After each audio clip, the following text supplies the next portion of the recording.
And now we get to speak about how to build community for VCs, for venture capital. And so we have an incredible panel here of incredible folks tuning in from all over Australia, because we're still in the APAC segment of Loop at the moment. And so basically, we have brought together three incredible experts on community and just building great spaces, of course, in the startup space and in the context of VC. So I will be your moderator for this panel. We'll have 60 minutes to have a great, lively debate and discussion with all of our panelists here. So as our panelists turn their video and audio on, I get to introduce you to all of these fabulous humans. So first up, we have Francis Go, who is the co-founder and head of community at OneRoof. He is based in Melbourne and has been a community leader through the Australian startup space, because OneRoof is a leading network for women in business and leaders and people who just believe in the power of a business to change your life. She's an innovation expert and she's passionate about closing the gender gap in entrepreneurship. And she's also been nominated and a finalist and recognized in multiple awards, including the 2024 Mompreneur Community Award and 40 Under 40 Most Influential Asian Australian Women. Fran, if you had one word just to explain how excited you are about this panel, what would be your one word right now? Pumped. That was really hot. I had so many words come through, but yeah, super pumped to be here. Hi, everyone. Super pumped. I love it. I love it. Well, we'll hear Joel and Gav's word in just a moment, but I need to introduce you to Gav. So Gav is the venture manager at YQ Ventures and is also the general manager at Cast. He is based in Brisbane. He's also been a CCN of our cohort number 1. He's like royalty as well.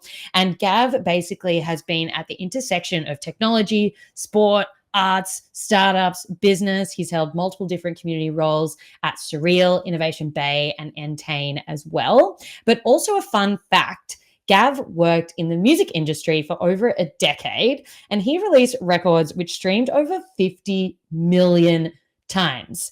Gav, if you had one word to explain how pumped you are for this VC panel, what would it be? Exhausted for you. I am so impressed you're still going. Seriously. Oh my God. You're putting words together that I would not be able to after this long. No, it's fine. This is a new way to see Paz, and I love that. No, it's all good. We've got this really fun hat. So we're just on the 24-hour loop. We've just got to roll with it. Animal. I love it, Gav. Well, we've also got Joel Conolly here, who is the creative director at Blackbird Ventures. So Joel is based in my favorite town in the whole entire world. I don't know if anyone's going to guess the name of this town, but it's called Orange, real place in Australia. But he is the creative director and runs the brand and comms team at Blackbird Ventures. So Blackbird Ventures is a VC based in Australia that is invested in multiple different startups and scale-ups, including Canva, which is phenomenal. But Gav has been basically involved in Blackbird Ventures to build their brand. He's helped shape their culture and also has been running their Blackbird Sunrise Festival conference in Sydney and New Zealand for multiple years and has been the brains behind that design, but has also worked deeply because he was the previous head of community and worked across basically all the different types of networks and community-minded initiatives that Blackbird has been a part of. And also, you founded a craft beer festival called Sydney Craft Beer Week. I mean, I just absolutely love that, Joel. Such a fun fact. But Joel, if you had one word to describe how pumped you are for this, what would you say? Oh, man, I'm going to dovetail on Gav's, and I'm going to say the word is energy, because I'm wishing you energy. I'm going to try and give you as much as I can because holy hell, I can't believe you've been going for this long and you're still so bright and sparkly. Amazing. Oh, wow. We love it. Just as well as a preface, like Beth McIntyre from CMX hosted the first 8 hours. So she was the MC as well. So just also got a hats off to her. And then soon our folks in London, Francisco, he'll be waking up probably about now and they'll come online in 2 hours and I'll pass the baton to a new MC. Yeah, how fun is that? Anyway, we're in the Loop Vortex and we now get to speak about VC community building. So Gav, I just want to jump straight in and just set the scene. Let's just do a bit of framing. We've got people across many different countries in many different industries and many different roles tuning in live. Got 271 people. To ensure all of us are on the same page, can you just explain, like, what do they do? What's the role that community plays for them?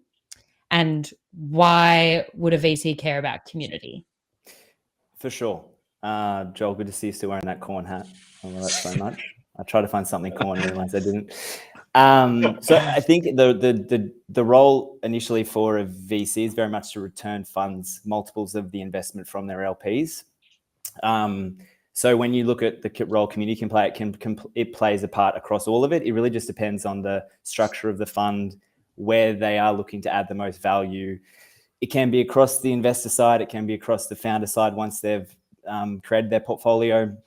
And obviously we're seeing a lot of VCs put a lot of time into that deal flow side of things. So the role of community in VC can be a lot if you want to do everything. But I think depending on if you're leading rounds or where you kind of follow on with investments, you've got to just really pick where you can add that value.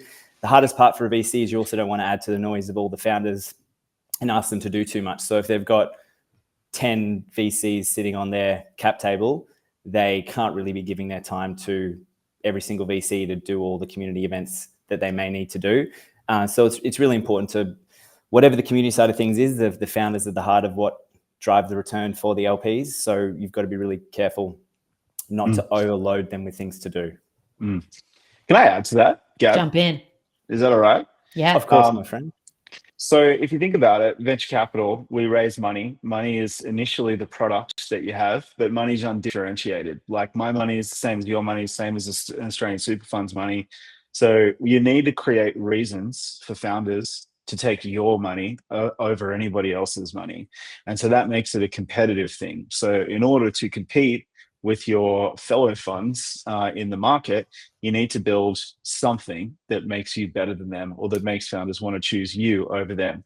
Community is one of the things you can choose. So you can choose, fits within the whole, it's called platform. VC venture capital platform is the broad name for it, but community is a part of that. And you can do that, like Gav said, in any flavor you like, depending on the problems you're trying to solve, the founders in your portfolio.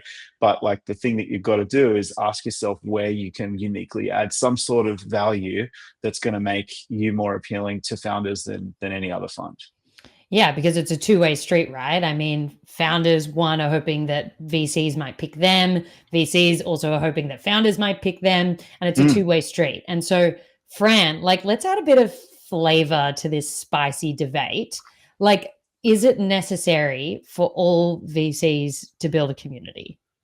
Oh, juicy question, Paz. I love that, like, Gav, Joel, you and I are all here spilling the tea on what it's like in VC land, but, you know, intersecting with community, how amazing. So controversial opinion, potentially. I don't think it's a blanket yes for every VC, but riffing off what Joel was saying, I think in today's environment, community is fast becoming that differentiator. You know, capital or money is the commodity here, right? And founders, as Joel said, can get money from all sorts of different places, all sorts of different VCs. And what they're really choosing, or one of the things that is important for them to consider choosing, is who they want around their table. And community really is about the people there in the community who, in a good community, are really engaged, you know, and have the networks and the people that are going to back up these founders with that community building in the form of, you know, whether that's peer support or introductions or industry influence. It can really help those founders to stand out. So I think community is how VCs can prove that they are long-term partners for founders and not just check writers. So yeah, I don't think every VC needs a giant community machine, or maybe not immediately, because it does take a lot of resources to do it well. So I think it would be wonderful, you know, if it was part of their strategy, but I think they need to be really considered in doing that. Yeah, so I think saying... the problem is most don't know what they're doing, and there's not really even in my experience, tell me if you guys disagree with this, but it's not really a clear consensus on why you would do community or what it is. Like everyone, like when you ask, I think a lot of VCs, and you look at their community programs, they understand it as events and content, which of course is like the fuel. That's what, you know, powers communities and community building. but I really don't think they understand. A lot of them don't understand the actual kind of why you're doing it in the first place. And I totally agree, Fran. Like, not every VC should be doing community. Just like not every VC should be running a talent platform, or a recruitment platform where they help their founders hire. Like, some funds should do that, but other funds maybe shouldn't. And some funds should do community and are really well placed, and others are not. But the problem is they don't, like, not very many people have an understanding of what community is and why you would do it in the first place, I think. And I, just jumping in there, I think, and this is something we've spoken about a few times before, Paz, is measuring like what makes a community successful is very dependent on each of the VCs. At the end of the day, it's about getting money, and then it's about finding great founders and helping those founders go on to great things. So at the end of the day, the ROI, the thing you should be measuring is if you're returning your funds to the VC, to the LPs, that is your main role. So how do you make sure your activities you're doing can actually facilitate? It's super easy to hire someone in community and community people to get really busy because they're just people who love creating that connection piece. And they can go down, and I've gone down, of creating all these things because you think you need to, rather than really finding, going back, Joel said, the reason why you're creating that particular space within the community. And I think that the hardest part is when you get brought in without that clear direction and anything's possible for the community person who's normally someone really creative and has got all these great ideas. And I did some silly stuff first at Innovation Bay where I was like, great, the founders want skipping ropes. They want all this stuff. And I was creating all this stuff because I was like, this would be cool. But really on reflection, I'm like, it was cool, but like it just distracted them from doing what they were going to do. Like, it's really understanding the things you need to do and why you need to do it. And sometimes it's hard unless you do have that really, really clear objective from the VC. Like, look, this is where you focus. This is what we want you to go and do. Get creative within this field versus having the entire world to play with. May I challenge you on that? Yeah. Well, not challenge you. I don't think so. The people who run VC funds, are investors, and I don't think many investors know what community is and really know what to tell you. They don't know what to say to you when, like, you're saying, I need a clear direction, or they need to have an idea of what community is, and then they can tell you that, and then you can go and do it. In my experience, you've got to tell them. Like, they don't understand it. They have a basic understanding of community, and they understand community as events that they show up to and like making friends and things like that. But they don't understand all of the stuff that like a community professional might understand about the value you can derive from building communities. Fran. Tagging in. I think what it sounds like we're talking about here is the ROI on community for VCs. And I think we're at a really interesting time where slowly there's getting to be more data and trends around how firms investing in platform, whether that's community, as was mentioned before, talent, post-investment help, that platform play, until we, or maybe I should say, as we get better at measuring the correlation between having strong communities with stronger fund multiples, because as Gav was saying, it's all about, the payback of the money on multiples. And so that net IRR across the vintages, as we get more data and evidence to build a case for community having a positive ROI on VCs, then we'll start to see that community isn't just a nice to have, and it's really, really a competitive differdifferentiator. Oh God, I've got such strong ideas about that. I really want to. Can we get into that a little?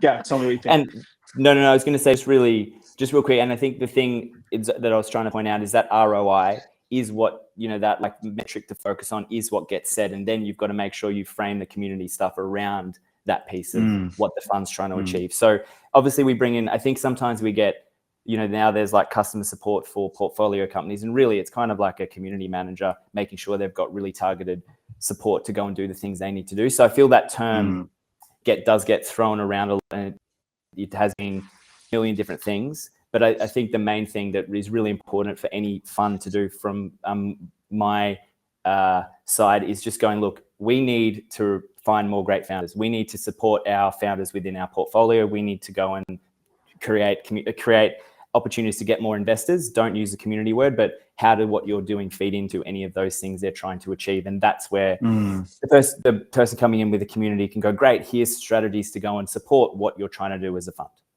Yeah. Okay. So I agree with partly with some of what you both said, but I also disagree. So I think, Joel. firstly, well, I'm being slightly contrarian here too, so that we can get something going. But We love it. basically, We love it. like, so the idea that you would that you would think at all about returning the multiples of return in your community work, to me, is outlandish. And because I work in a fund that is taking 10, 12, 15 years to return money. So you are not going to have an idea of success if you're going purely by that until 10 or 15 years down the line. And arguably, it's not your job as a community person to make the founder better at being a founder. You're never going to be able to achieve that. What you might be able to do is connect them with, build a strong community where there's a lot of trust and great relationships, and the founders can make each other better. But the correlation is going to be so challenging for you to show. I think more important, more valuable, or the number one metric that I think is like, it seems so simple to me, but tell me why I'm dumb, is like, would a founder choose your fund over any other fund, in large part because of community? Like, if you just ask them that, did you take our money?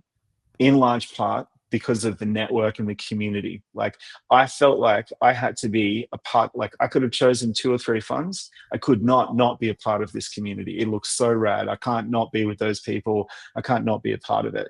Incredibly difficult thing to do, because founders want money more than anything else, like significantly more than anything else. But like, the multiples on a fund is just a crazy thing, because that, like, the success of a founder is so random. Like, the randomness at play with succeeding in startups is astronomical. Like, it's a miracle if you succeed. And so trying to attach your work as a community builder to their success is just, or to the fund success, to me, just seems like peril. Okay, Oof. tell me Do you where I'm think- wrong. Tell me where I'm wrong. Yeah. Here we go. So if you can attract the great founders, that becomes more likely. Or if you can attract the right investors for the LPs that will continue to invest in your fund, that means the life of your fund will be more successful. So I think at the end, depending on where you're focusing as a fund, if it's like, we need great LPs to be continually investing in our funds, the best metric there is we've had, so I don't know what I'm doing with this piece of tissue. We've gone with and we've seen that LPs come back again and again because of what we create. And a lot of the time we know, yes, they want to see a return on investment. They want to see a multiple, but they do also love hanging out with other cool people doing cool things. They love that connection to the founder. They love being, hey, I'm invested in this fund and here's what I get to do. I get to hang out with these great people. So I do feel the metric, how we frame it up, if you go, look, you're in charge of the investor community and they can't come back and invest in all of your funds, that's a big tick for you as a community manager on the LP side. If you go, hey, we're constantly attracting really, really great startups to go into the fund, awesome. As a community manager, you're nailing that. And if you're seeing more of your portfolio coming along to your events that you're running or whatever that looks like, again, tick. All of those things are lining up like you're doing everything to help contribute to that end result in 10, 15. Sorry, Francis. Go, Fran. No, love that. Love that. So just riffing off of both of you, I think I've like got 2 comments. One, it might be semantics, right? In terms of how you define community within that specific organization or VC, and what community means for those people. So is it a community of advisors, a community of evangelists, a community that is building together, a community that is sharing I guess different deals as well amongst the investors, and how that community then supports the VC on a regular basis to contribute to, maybe, is it deal flow, or is it supporting those portfolio companies, or is it like a broader ecosystem strategy? So I wonder if maybe it does come down to the definition before you can measure it, or choose to measure it, or you may not, right? And then the other thing is just kind of going in the other direction, or taking a slide via with community, is we're talking really optimistically about how great community is and why it's a differentiator. I think the reverse can be true, or the other side of the coin might be, what if you don't have a great community? Like, what if you're known for having a less than great community, right? So and I won't spend too long speaking about this, but it would be remiss of me not to mention, women are twice as likely, or anyway, I won't go into the stats. The stats are dire for women. And go into the stats. Let's hear the stats. Just it's the percentage going to women globally is decreasing. It's still less than 2.5%. It's less than 0.5% for women of color. And so I think those communities speak amongst each other, share information as well.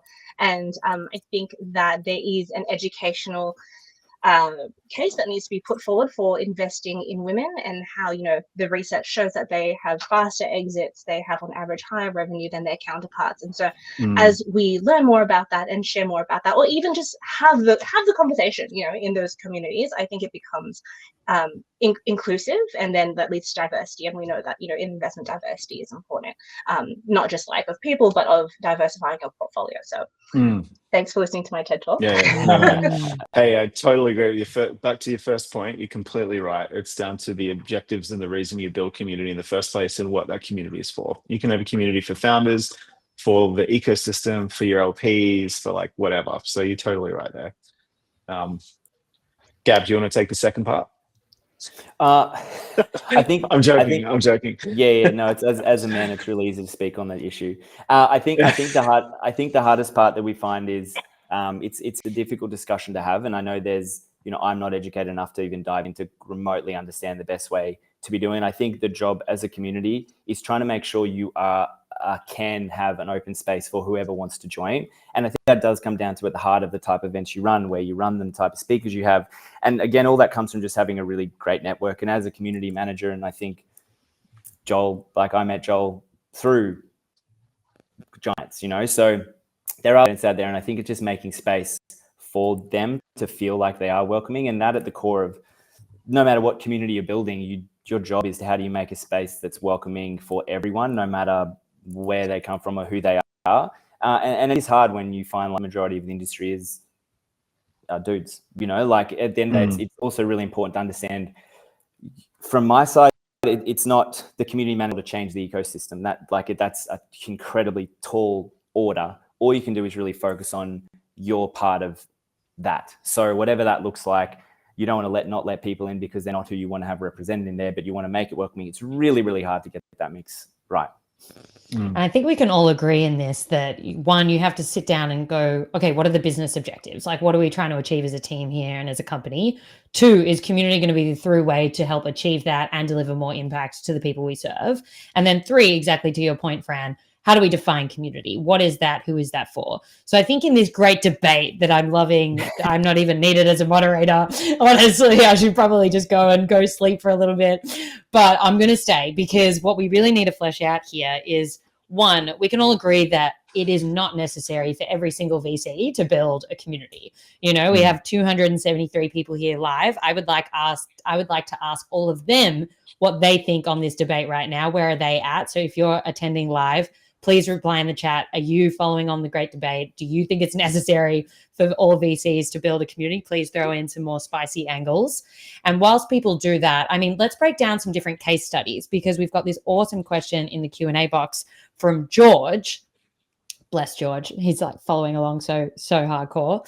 So George is asking, what are the different case studies? What are the different types? If a VC is yes, I want to build community, what does that look like? And beyond resources, what perks can VCs actually provide in a community context?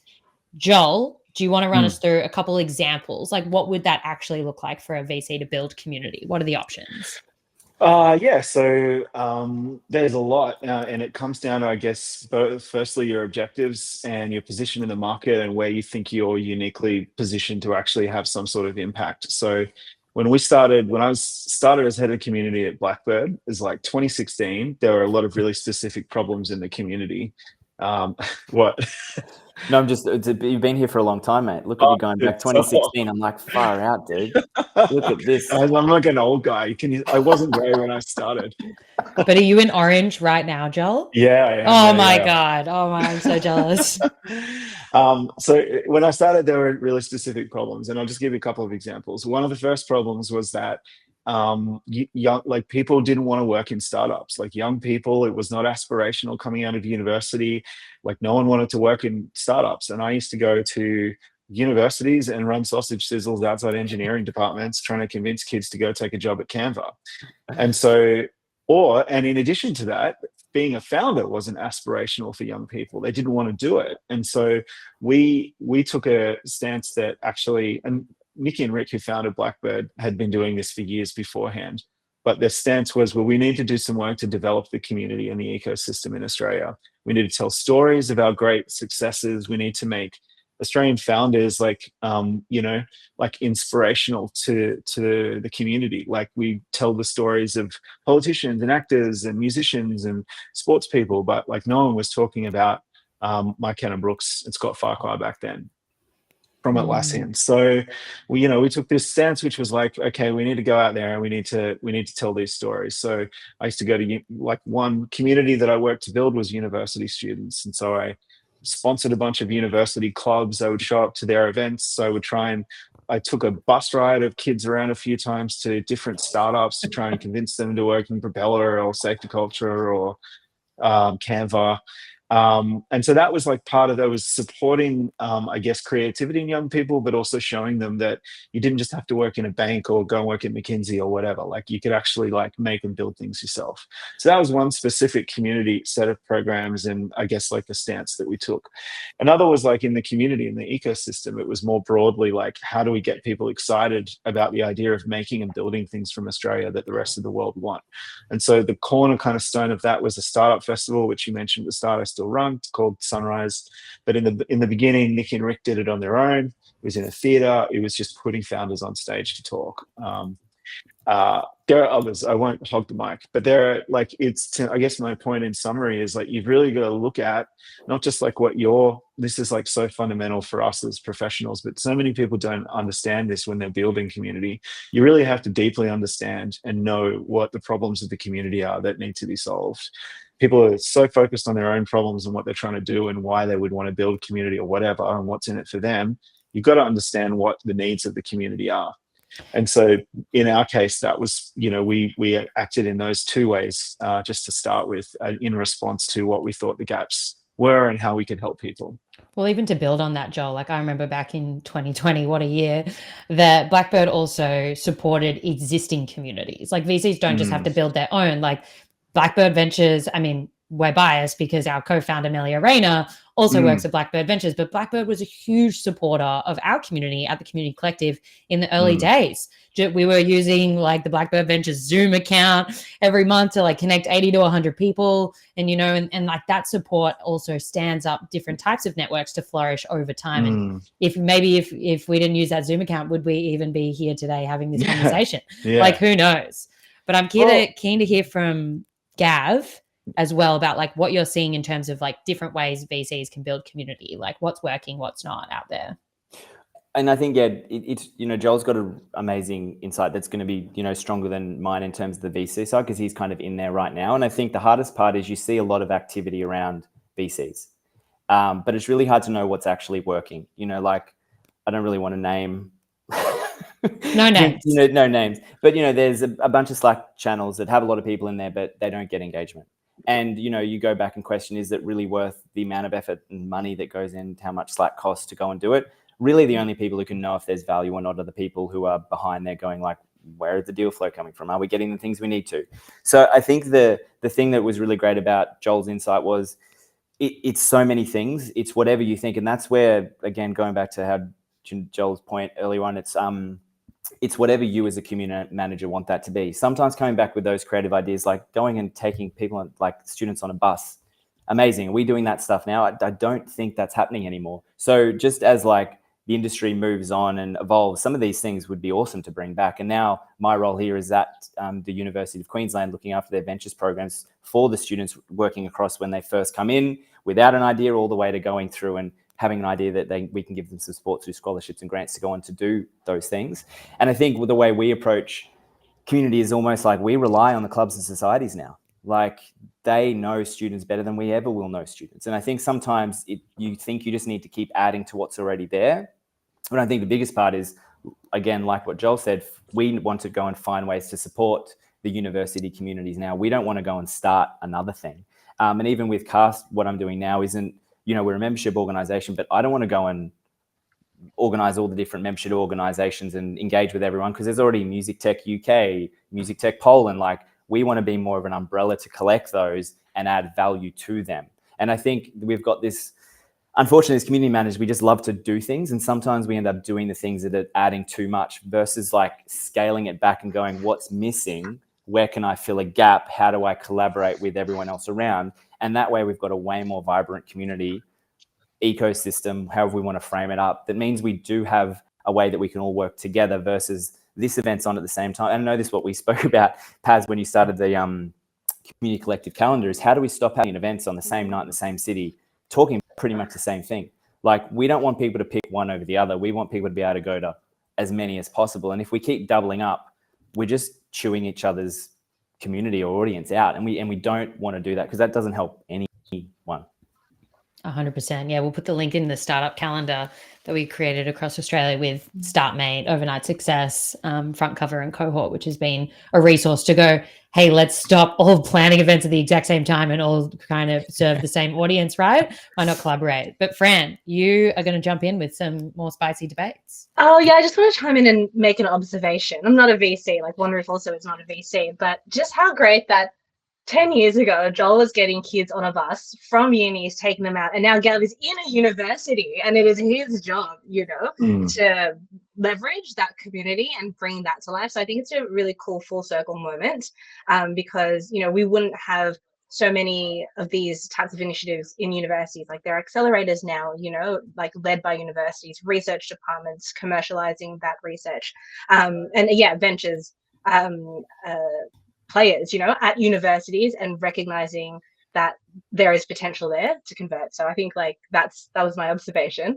And then the other thought I had was just around the conversation we had earlier was around whether or not VCs should build community. And maybe sometimes, and we said, not necessarily, but there are other ways that they can still use or implement community as a strategy and leverage those existing communities, depending on perhaps maybe what their mandate is. And I think some VCs do that really well, whether it's like ag tech or climate tech, and having deep connections with those existing communities can serve VCs well as well. Yeah, and there's obviously so many different models that we can all riff off and share. I mean, I know Airtree obviously have built, Airtree is another VC that is based in Australia, and they have built a pioneers community. They also have Explorers. So Explorers trains people to become new investors. They give 10K if you bring a deal, and they actually co-invest in that deal, and you can get in alongside them.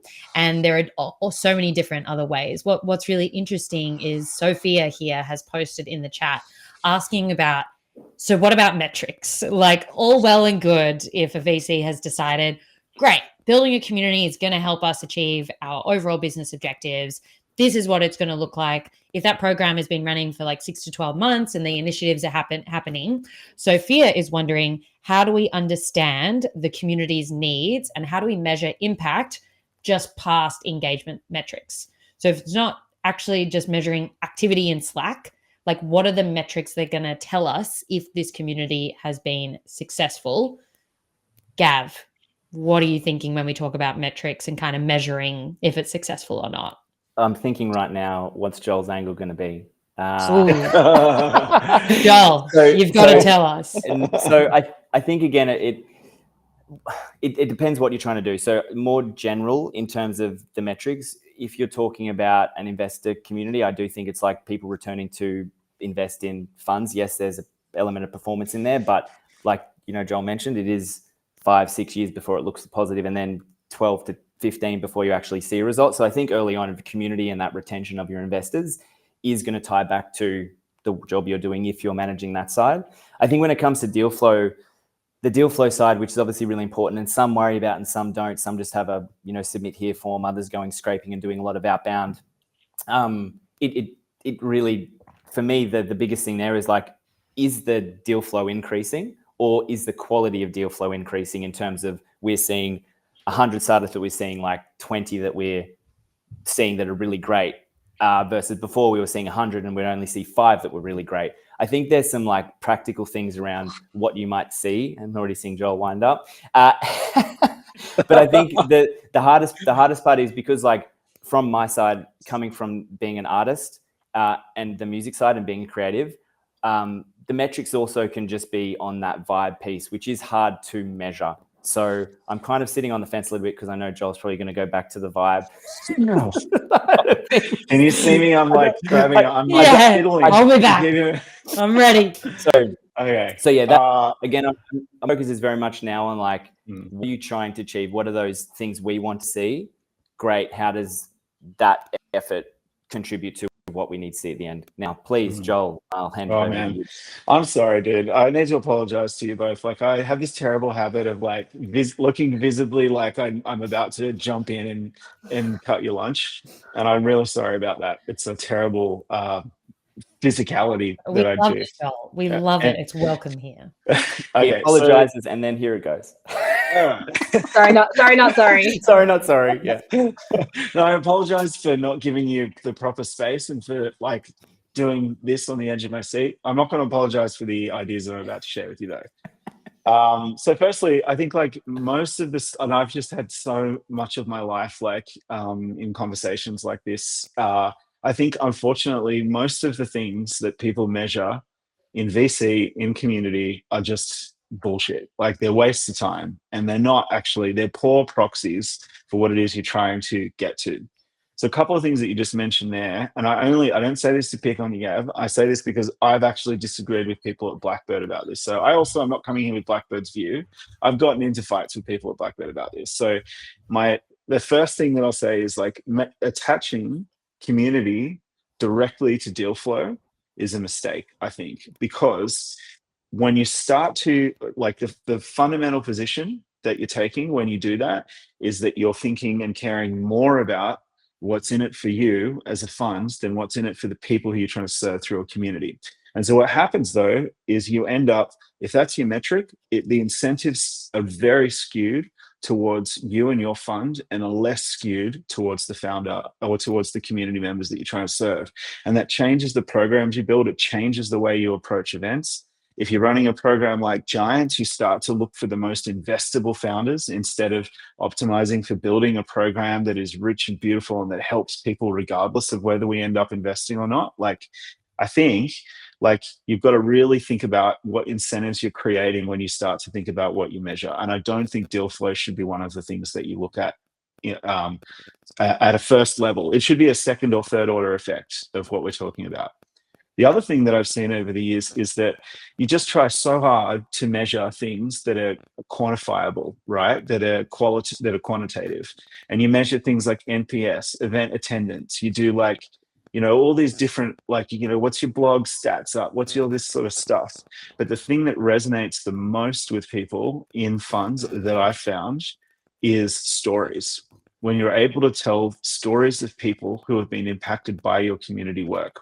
A single story doesn't feel like it matters that much, but if you're telling stories at a regular enough clip, those stories start to add up, and that starts to build a pattern and a case for the work that you're doing. It's not precise. I don't think it's really easy to show causation when it comes to venture and community building and show causation to the sorts of things that your fund cares about, like returns, like being able to invest in the best founders, yada, yada.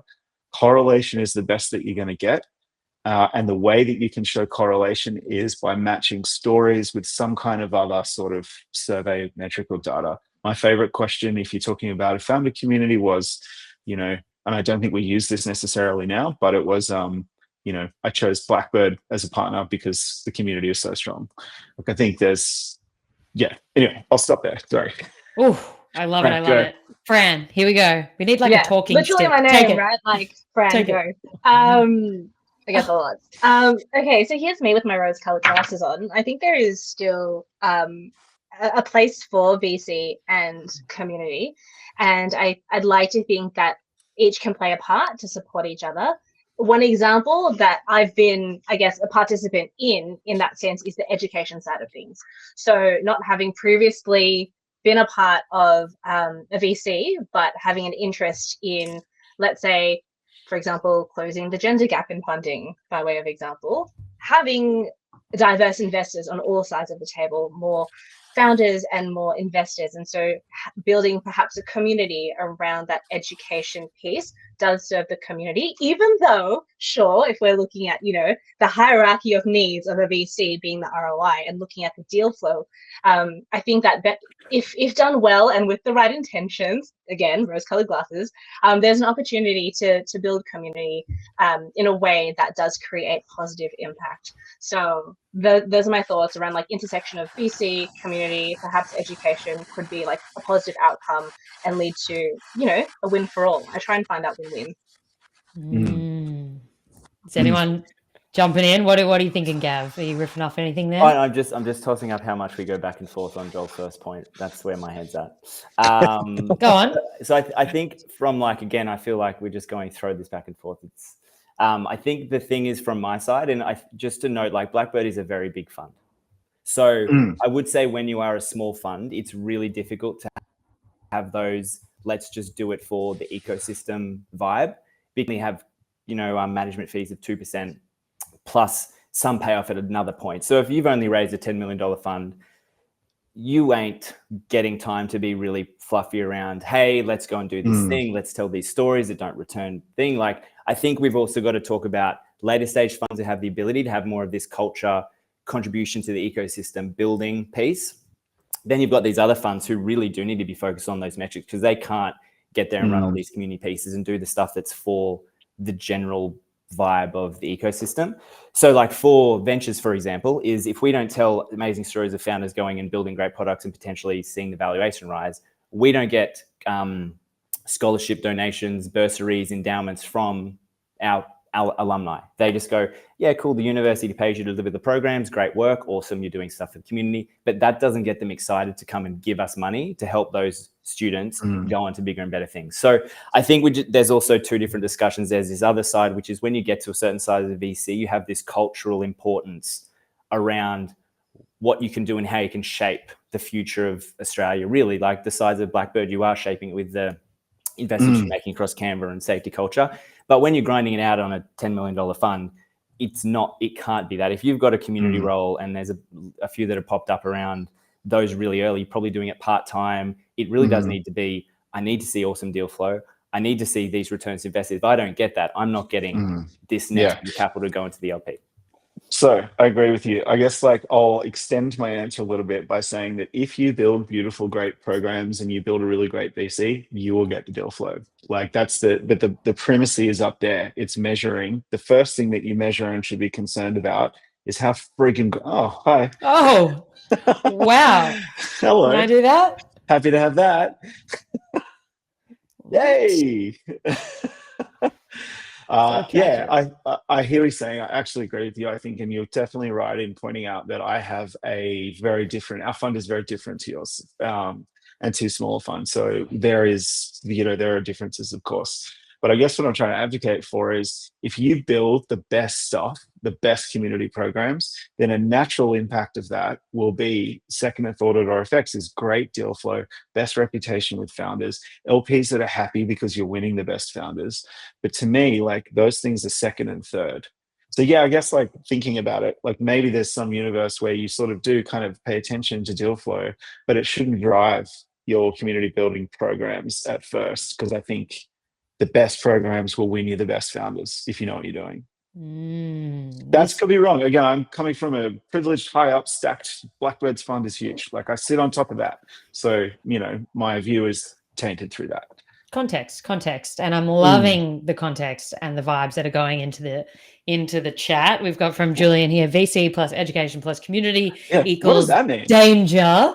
What does that mean? Julian, we'll have to have you elaborate. But we've got a segment here where we now get to go into audience Q&A even more. So attendees, if you want to add some fuel to this fiery debate on how VCs build community, please open up the Q&A box and watch Gav not be able to do the love hearts on screen and only How's Joel can. Popping those things off? Yeah. Look, it's coming out from the middle. It's his AI agent. I know. It's amazing. White background. Put it on your white background. There you go. Jeez, well, as we all work out how to use our AI agents creating love hearts, anyone here can post a chat in the Q&A. We actually have a question here from Sass Mini. And so we're actually going to get Sass Mini here up on stage to ask her question all about mistakes. So, Sasmini, do you want to share what your question is and then pick one person, either Joel, Fran, or Gav, to answer first? Tell us. Okay. I hope this doesn't ignite any kind of spicy debate, and everyone can. But just like the public chat says, like this is such a spicy debate that we really love witnessing. But my question is about mistakes. And more like a learning opportunity for all of us here. What are the biggest mistakes you see VCs make when they first attempt to build community? Like, what should firms absolutely avoid doing? And I think I'll pick Fran first, Amazing. so that Gav and Joel continue. Thanks. Great question, Sesame. Thank you. I knew you were going to pick me. I was like, oh, where's she going to go? Okay, mistakes. There are many.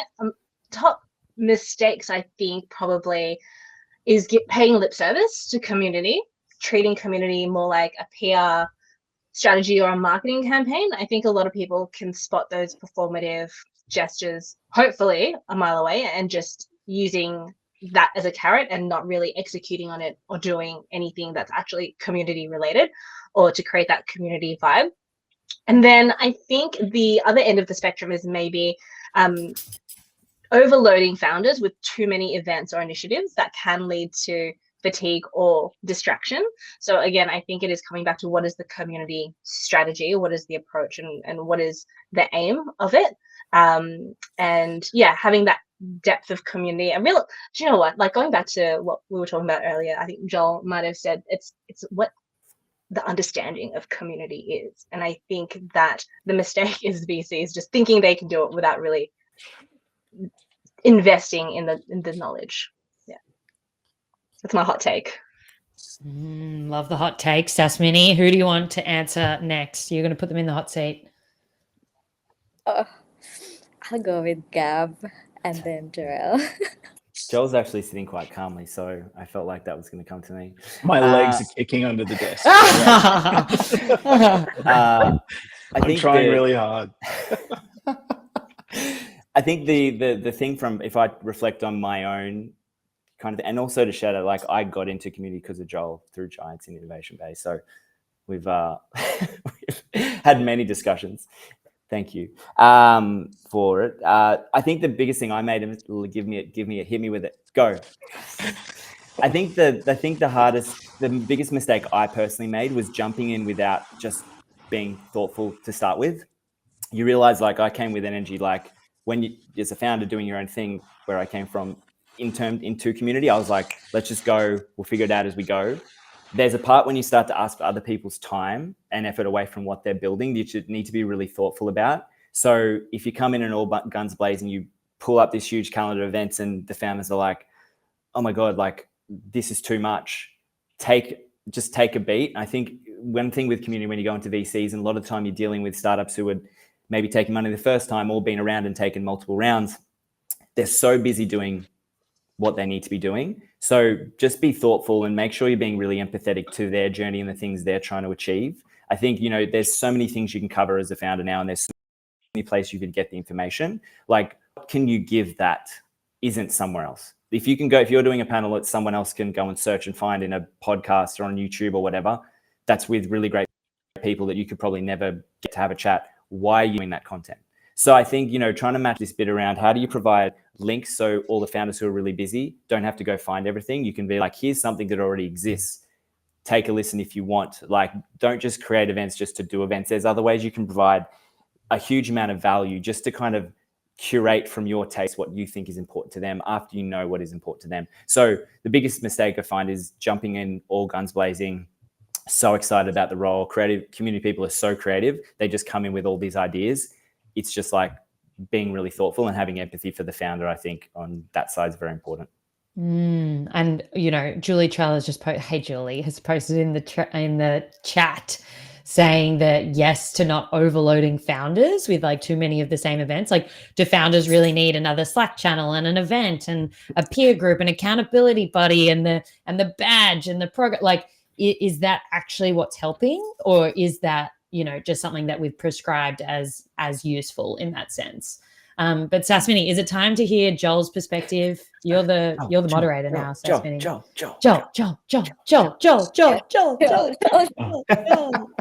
I'm so embarrassed. Look at the reputation I've made for myself. So We quick. love it. We love it. It's really simple. It's like that. It's like this is quite common. Like what VCs get wrong and other people building communities get wrong is that they go in with a really strong understanding of why they want a community or why they think they want one, and very little understanding of why the community needs a community, like what they would want to get out of it.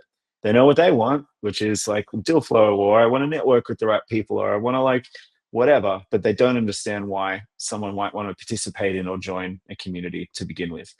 And I think that's like, then you end up building for yourself. You don't end up building for the community, which is cardinal sin number one. I love that quote. You end up building for yourself and not for your community. Oh, mic drop. I'm not going to actually drop my mic because it'll take me at least an hour to set it up again on this live stream that's very delicate. Set a peace sign. Joel, you ready? What the hell? Balloons? What is happening? Is this the Bevy platform? It must be. I like, whoa, what? Fireworks. What? Gang, this is loop at like hour 15.5 thousand miles into that galaxy now. Has Joel got all the things? Like, stop giving him things. Share That's them okay. around. Don't worry. I'll give you admin rights, Gav, and you can run the rest of loop. I've hosted a lot of webinars in my time, Gav. We love it. Getting nothing. Well, Sasmini, thank you so much for your question. We really appreciate that, for adding all of the different types of mistakes and things that we should avoid. Now, we should avoid going over time because our next speaker is coming in hot very soon. And we have a couple extra questions here for our panelists before we wrap.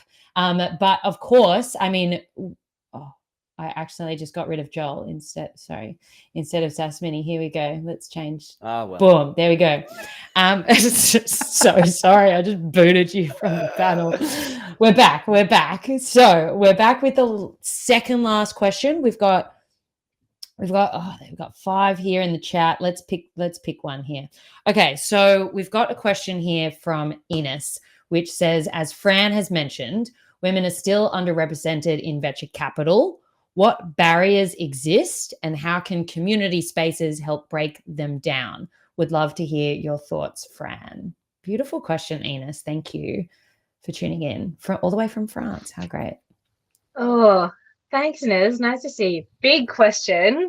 I wish we had more time for this. We do. We've got at least 10 hours left of loop. I would actually really love to hear, Gav and Joel's takes as well, because I think, allyship in this area is everything. And men have such an important place and role to play as well. All genders do, really, in moving the needle. So barriers, gosh, I think that's why community can be a great solution, because a lot of the time the barriers are in the networks, those introductions that are made, after hours or behind closed doors or in certain, clubs, for example, that can happen. And so I think that's why community and being open and inviting can play a role.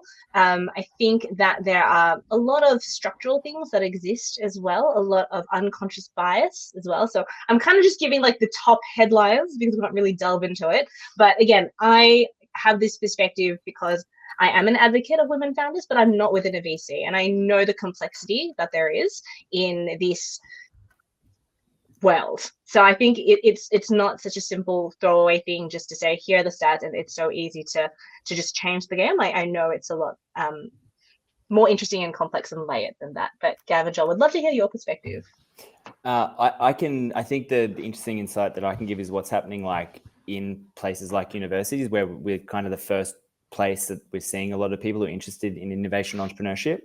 And I think the hardest part is more broadly, and I don't want to say like I know everything. I know it's a sensitive issue and there's a lot of things to work through. So this is just my perspective of where I sit here in Queensland and the things I see.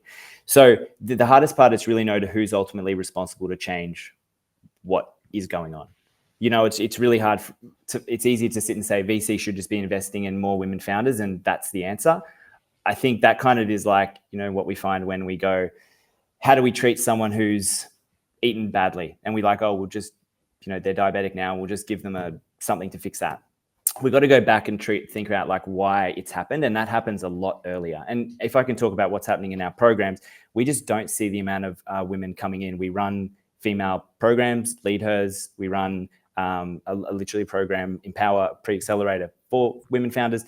We just don't see the amount of interest from females coming into our programs. So yes, there's work to do. There's all those things, but ultimately, are we responsible as a university to be changing the trajectory of like what women choose to do? This is a hard bit around who ultimately takes responsibility. We are trying things, but we can only try things to see and try and make an outcome. But the reality is, if you look at the cohorts of students we give scholarships and all those things too, because we have to remove all of those things and just we have no gender attached to those things in anything. It's literally a completely blind decision from the judging panel. We do see that more men receive those, not because of anything else, rather than like it could be the way they're talking about it. There's all these different parts that we know we need to do more work on, but it is a very difficult issue. We try things, but we know they don't all work, and we definitely haven't nailed it. But we do have programs. It's just we're not seeing the keenness to jump in. And our chief student entrepreneurs, Yara, who went through Small Bet, StartMate, Giant, she's an incredible founder, and she's going to go on to do amazing things. But Yara's very special, and there's not a bunch of Yaras around that we're seeing at the moment. That's all. Yet. Appreciate yet. Yep. Love that. Joel, what would you add? Joel's on mute, so we can't actually hear anything he's saying, but he's telling us this joke. They're all going to laugh I should at. have been muted the whole time. No, I think like Frank, you're totally 100,000% right. It's a massive problem. We think about this all the time. We try so hard. So there's two things to it. One problem we're more focused on, but the other one we care about equally as much. So the problem is like women in VC itself, like women on the investment team making investments. And then the other is women starting founders who can starting companies who get investment from VCs.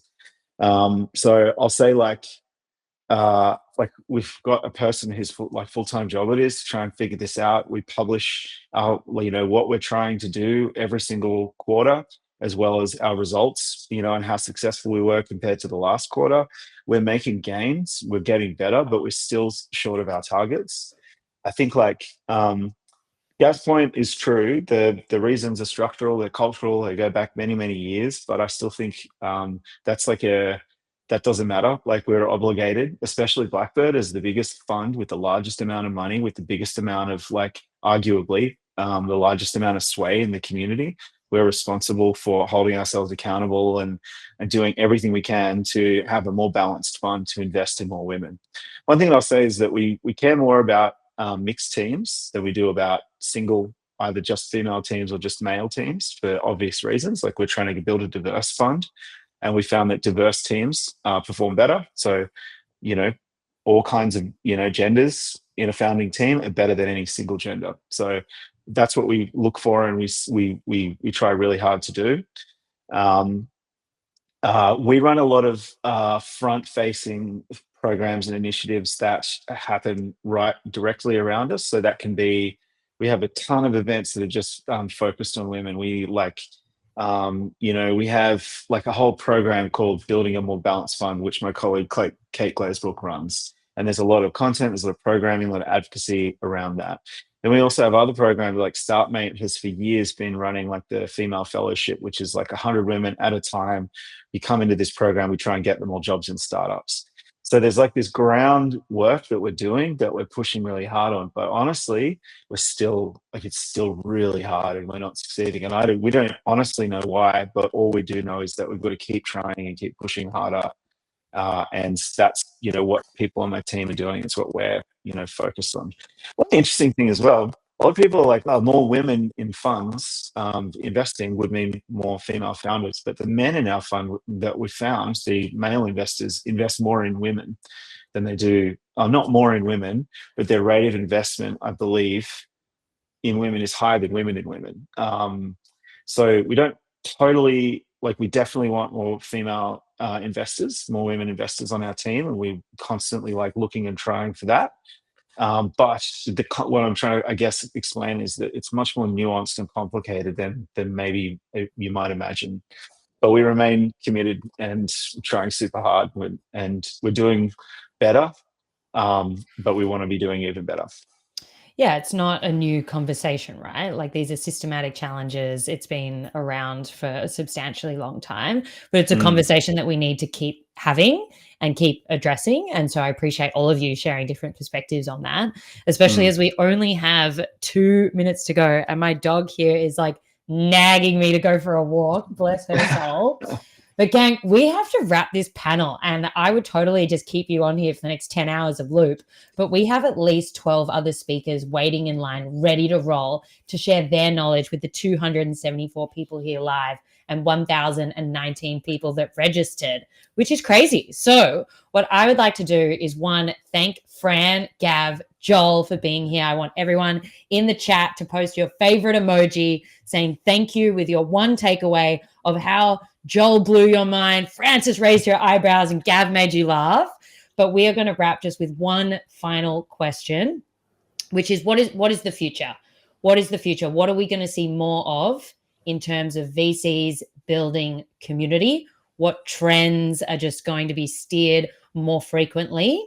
And so I just want to hit like one or two sentences, like real quick rapid fire, because we've got to move this on very soon. So Gav, Fran, Joel, share, wrap, go.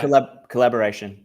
I think more collaborating is going to be happening as we start to get more and more focused on where we're really good at, each individual funds and the community as a whole. Boom. Fran. I'm thinking intersectionality would be really cool as the landscape in Australia matures more. We might see some really interesting niches and therefore communities happen. I think like consolidation and resetting. I think there's been a lot of people running community programs throwing stuff at the wall for years. And I think we're getting to this point, it's kind of this pointy end where people are like going to start questioning what's working, what's not. And that's going to force a bit of a reset. I don't know what that looks like, but I think within that, there'll be a lot of opportunity for professional community builders. I would add to that and just say refinement. More and more, I'm seeing a lot more VCs and people, investment analysts and people just working in that type of environment come to us and ask us, hey, like, what is the value of community building in this context? Am I doing this correctly? Like, this is what we're currently doing. So that element of like benchmarking and actually measuring what's actually converting for both the founders and the funds. And more fun, right? Like, that's what life is about. So everyone, thank you so much for joining us. I am so glad that you all stopped by in the middle of this 24-hour loop, which is crazy and fun all at the same time. So Fran, Gav, Joel, thank you all so much. Fran, Joel, that was fun. Let's do it again. You guys are great. So